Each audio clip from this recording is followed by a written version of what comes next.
graduate. I am a genius and meritorious student from Dhaka University. আমার আসন আলোচনা নাম ঘোষণা করছেন কেন?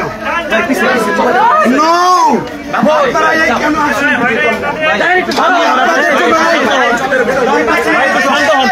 আরে বাইরে জীবন যেমন দেখি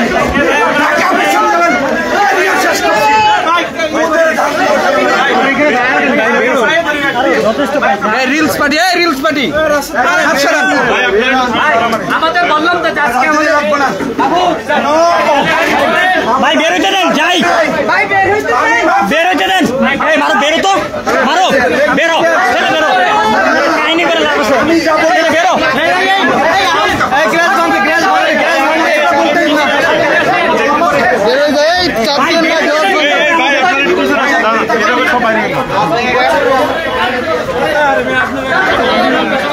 ভাই আপনারা সবাই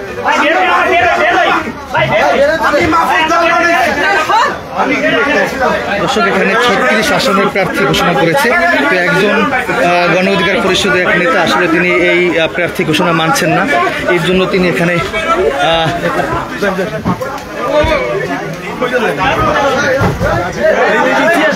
পরিস্থিতি একটু উত্তপ্ত। দর্শক একজন গণ অধিকার পরিষদের এক নেতা আসলে কোনোভাবে এই প্রার্থী ঘোষণা মেনে নিতে পারছেন না, এর জন্য তিনি এখানে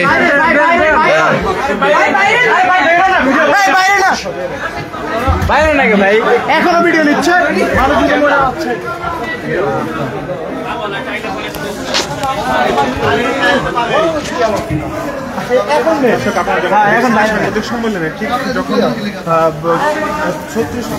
সাংবাদিক সম্মেলন শেষ হওয়ার পরপরই গণ অধিকার পরিষদের এক নেতা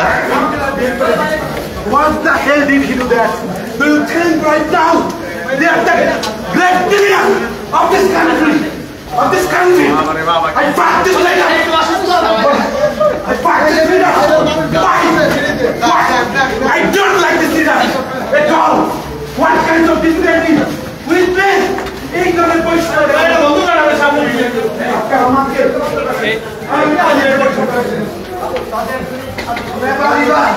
আপনাকে ষড়যন্ত্র করছেন, এই দলের জন্য জীবন দিলাম, ঢাকা ইউনিভার্সিটি ক্যারিয়ার বিশ্ববিদ্যালয় দিলাম।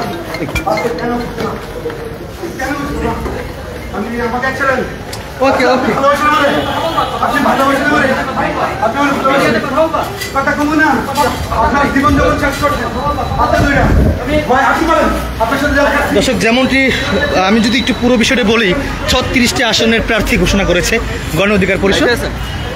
তো সেই আমি একটু কথা আমি বলছি আমি বলছি আচ্ছা আপনার সাথে আরো আমি তো বলছি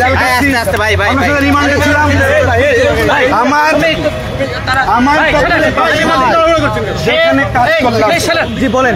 এই সে একজন ত্যাগী নেতা, আমরা অস্বীকার করছি না। আমি স্থায়ী কমিটির মেম্বার। আর একজন বলেন। আমি আবার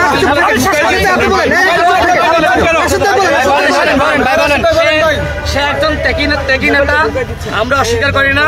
তার যে আসন থেকে ইলেকশন করতে চাই, এই আসনে 2 জন প্রার্থী রয়েছে, যে কারণে আমরা একজনকে ওই আসন থেকে ঘোষণা করেছি। তাকে আমরা অন্য আসন থেকে আমি কি দয়া দান নিব? নো, তার যে এলাকা, তার নিজ জীবন দিয়ে এলাকা গুছিয়েছি, তার নিজ এলাকা, that means national election bill. No, তার নিজ এলাকা থেকে আমরা ন্যাশনাল ইলেকশন ঘোষণা করব। নো, আমরা এই যে অন্যায় হচ্ছে আমার আসন থেকে। আপনাদের ভোটার আইডি কার্ড দেখাবো, গাজীপুর 2 আসনের আমাকে ষড়যন্ত্র করে। আজকে আমি বলবো একটা গোষ্ঠী গণ অধিকার পরিষদের। আমি 18 সালে এই যে রাশেদ খান দেখতেছেন না, ন্যাশনাল ফিগার, জাতীয় ফিগার, সবাই চলে এক নামে নিজের রক্ত শ্রম ঘাম দিয়া এই রাশেদ খানের মতো মানুষদেরকে বানাইছি, এই গণ অধিকার পরিষদকে বানাইছি। আমার আসন থেকে ঘোষণা করা নো, আমার আসন, আমার এনআইডি কার্ড দেখুক, এনআইডি কার্ড দেখুক, যান সাংবাদিক সারা দেশের মানুষ কাজ করবে।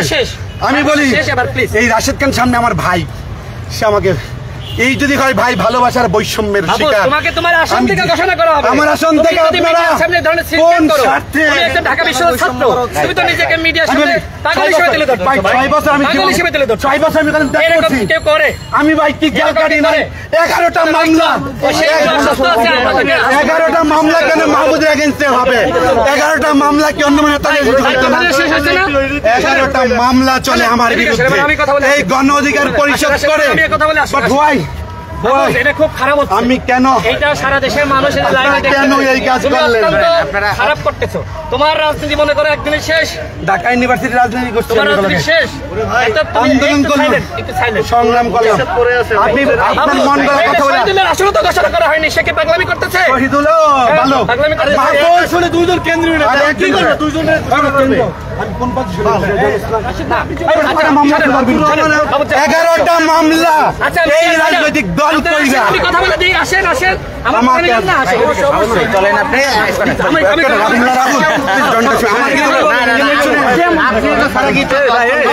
না দল চলবে, দল চলবে, পার্টি চলবে।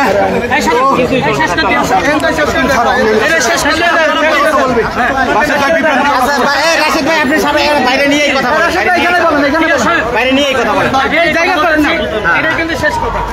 ঠিক আছে আপনারা সাংবাদিক ভাইরা, ভাই আজকে আপনারা একটু শান্ত কথা বলছো না?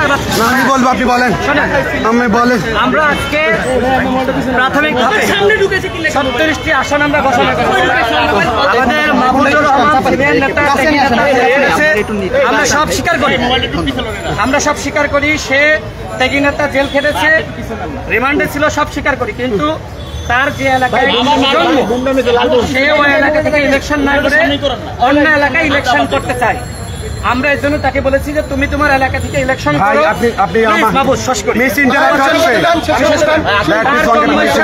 আমরা মনে করছি যে ওই জন্মস্থান থেকে ইলেকশন করলে সে ভালো করবে, এবং গাজীপুর দিয়ে যাকে ঘোষণা করা হয়েছে সেও আমাদের ত্যাগী নেতা, সেও আমাদের শ্রমিক নেতা।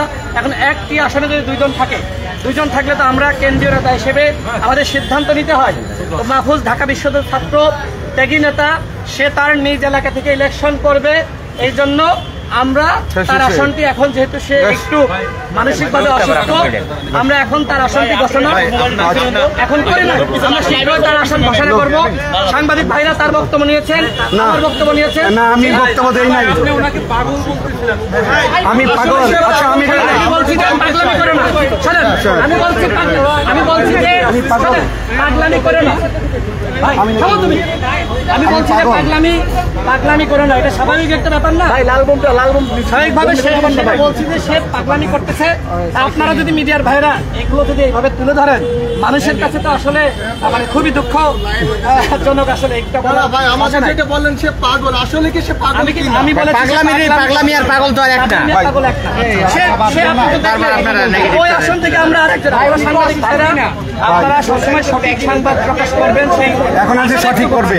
এইগুলো মানুষ দেখতে চাই, শোনেন, এগুলো মানুষ দেখতে চায়, দর্শক ভাই আমরা বুঝি যে এই ধরনের সংবাদ আপনারা দেখছেন, এইগুলো আসলে প্রকাশ করলে মানুষ আসলে বিভ্রান্ত হয়। আমরা অনুরোধ করছি, এই সংবাদ শেষ হয়েছে, আপনারা journalism is a custodian of public interest. জনগণের জনস্বার্থে জার্নালিজম কাজ করে। I am the student from Dhaka University and right now I am running on my own field. I am the student.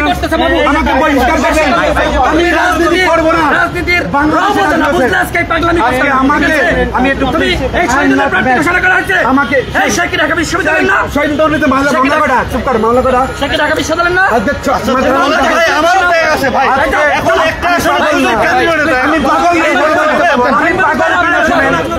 আমি পাগল কিনা, I am not mad right now at all.